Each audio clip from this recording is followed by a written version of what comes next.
Welcome to Ancient Wisdom. I'm Priya, and today we're diving into one of Hinduism's most profound philosophical texts, the Katha Upanishad.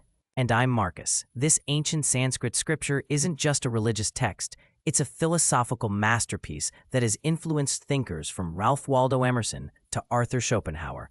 What makes it so compelling, Priya? The Katha Upanishad tells the story of a young boy named Nachiketa who literally confronts death itself to seek ultimate truth. It's structured as 2 chapters, each with 3 sections called valleys, meaning medicinal vines that grow independently yet remain connected to the main tree. That's a beautiful metaphor for how these teachings relate to the broader Vedic tradition. The story begins when Nachiketa's father, Vajrashrivasa, gives away all his possessions in a charitable sacrifice. But Nachiketa sees through the facade. The cows being donated are old, barren, and worthless. Exactly. Concerned about his father's hollow gesture, Nachiketa repeatedly asks, "To whom will you give me away?" His frustrated father finally snaps and says, "To death, I give you away." So Nachiketa actually goes to visit Yama, the deity of death. When Yama returns to find Nachiketa has been waiting 3 days without food, he's embarrassed by this breach of hospitality and offers the boy 3 wishes. This sets up the philosophical framework of the entire text. Nachiketa's first wish is simple. He wants to return home with his father's anger resolved. The second wish reveals his spiritual sophistication. He asks to learn the fire ritual that leads to heaven, demonstrating his understanding that there are higher realms of existence. But it's the third wish that drives the entire philosophical discussion. Nachiketa asks the ultimate question: what happens after death?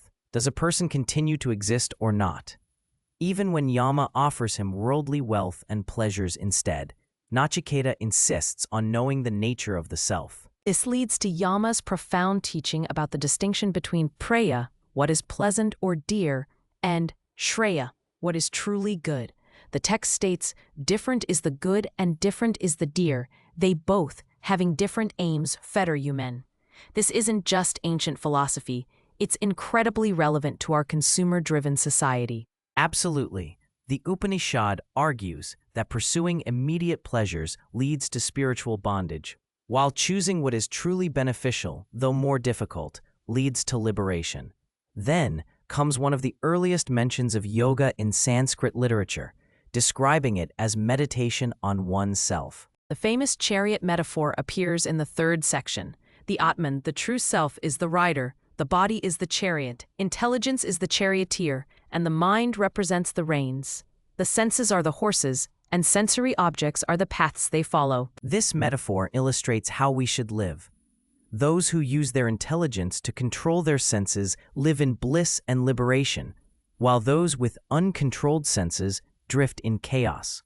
It's remarkably similar to Plato's chariot allegory in Phaedrus, suggesting universal human insights about self-control. The text presents a hierarchy of reality. Objects are above senses, mind above objects, intellect above mind, and the great self above intellect. Beyond even the self lies the unmanifested reality, and beyond that, the cosmic self, or Purusha. One of the most quoted verses comes from this section. Rise, awake, having obtained these boons, understand them. Like the razor's sharp edge is difficult to traverse, the path to oneself is difficult. This verse inspired Somerset Maugham's novel, The Razor's Edge. The 4th and 5th sections explore the nature of Atman more deeply. The text uses both positive assertions and exposition by elimination, describing what the self is by explaining what it is not. It's described as eternal, unchanging, and present in all states of consciousness. The Upanishad uses beautiful similes to explain the universal nature of the self.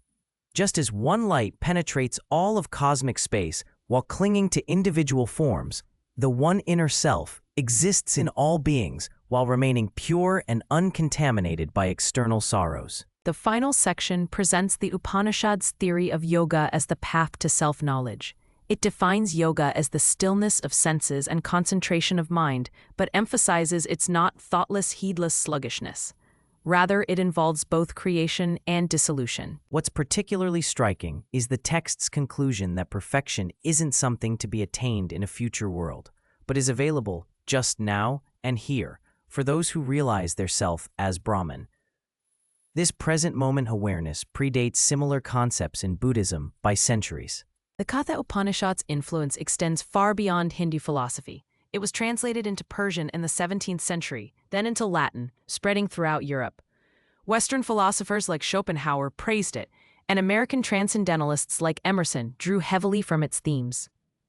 Dating from roughly the 5th to 1st centuries BCE, this text addresses timeless questions about consciousness, death, ethics, and the nature of reality. Its emphasis on choosing the beneficial over the merely pleasant, its sophisticated psychology of self-control, and its non-dualistic vision of reality remain remarkably relevant.